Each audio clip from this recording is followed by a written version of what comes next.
guys? This is Skorpyron Mythic. In first boss, you'll witness in Nighthold. This is a pretty entry-level boss. Honestly, what I would expect of the first fight in Mythic.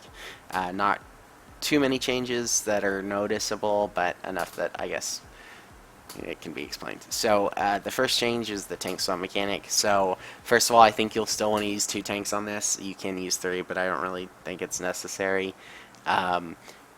One tank is going to be on boss and 1 tank is going to be on ads full time. The tank on the boss has to deal with Arcane Tether and the Arcana Slash still. Basically what it does now is the tethers stay in their spot for 15 seconds once you move out. So it starts the timer as soon as you move out of the tethers, instead of like on Heroic where you moved out and those tethers disappeared. It just stays there for 15 seconds. So what I recommend is having 2 spots, one on the right, standing there and waiting for 2 Arcana Slashes. You can see I think he basically does my strat.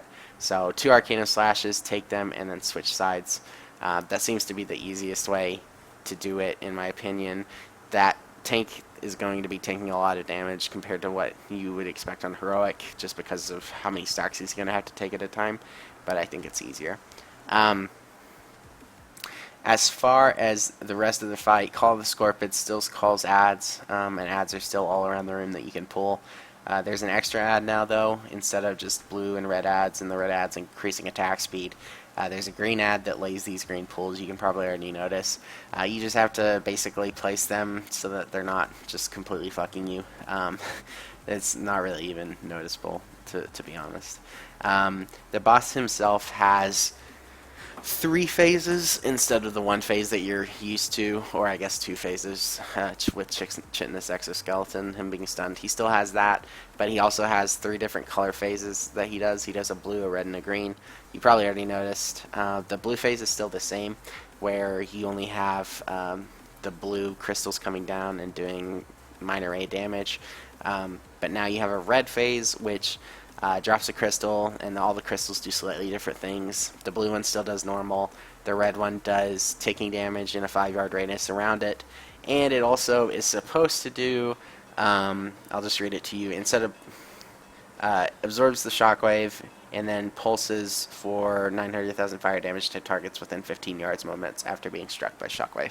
That mechanic isn't really apparent in this video, and I'm not sure that it was even in this mythic testing. I didn't actually test this boss, but from what I'm reading, it's either going to just be extra ray damage that you have to heal through and make sure not to position near too many red crystals, or you're going to have a timer where you have to run away from the red crystals right after the shockwave.